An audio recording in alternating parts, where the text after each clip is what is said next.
საპარტნიორო ფონდი ახალ პროექტს იწყებს საქართველოს ნავთობისა და გაზის კორპორაციასთან ერთად დღეს გარდაბნის რაიონში 230 მეგავატის სიმძლავრის კომბინირებული ციკლის თბოელექტროსადგურის მშენებლობას ჩაეყარა საფუძველი. პროექტის პრეზენტაციას ესწრებოდნენ საქართველოს პრემიერ-მინისტრი, ვიცე-პრემიერი და მთავრობის სხვა წევრები, ასევე პარლამენტარები.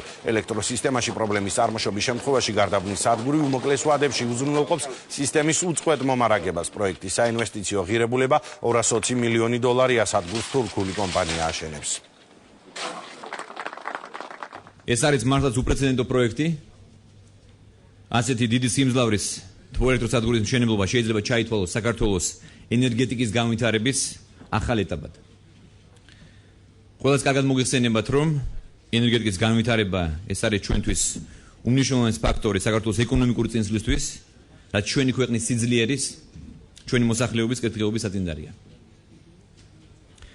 საქართველოსთვის ისევე როგორც ნებისმიერი სხვა ქვეყნისთვის უდიდესი მნიშვნელობა აქვს ენერგოდამოუკიდებლობას და ენერგიულ უსაფრთხოებას. რასთანაც პირდაპირ არის დაკავშირებული სახელმწიფოს უსაფრთხოება და დამოუკიდებლობა.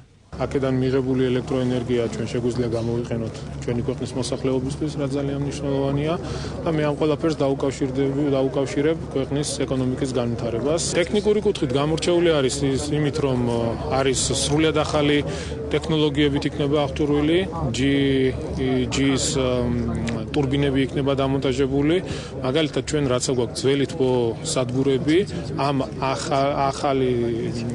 ახალი ტურბინებით შესაძლებელი იქნება 45%-ით მეტი ელექტროენერგიის გამომუშავება. 220 მილიონიანი პროექტი, რომელიც მოგცემს დამატებით 230 მეგავატს 2015 წლის ბოლოს.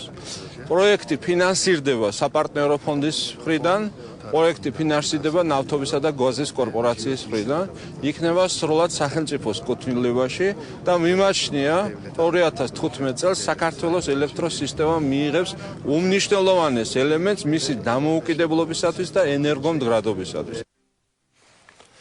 გარდაბან ჰესის მშენებლობის დაწყებასთან დაკავშირებით დღეს განცხადება ნაციონალურ მოძრაობაშიც გაკეთდა. ყოფილი მმართველი პარტიის წარმომადგენლები მიესალმებიან ხელისუფლებას.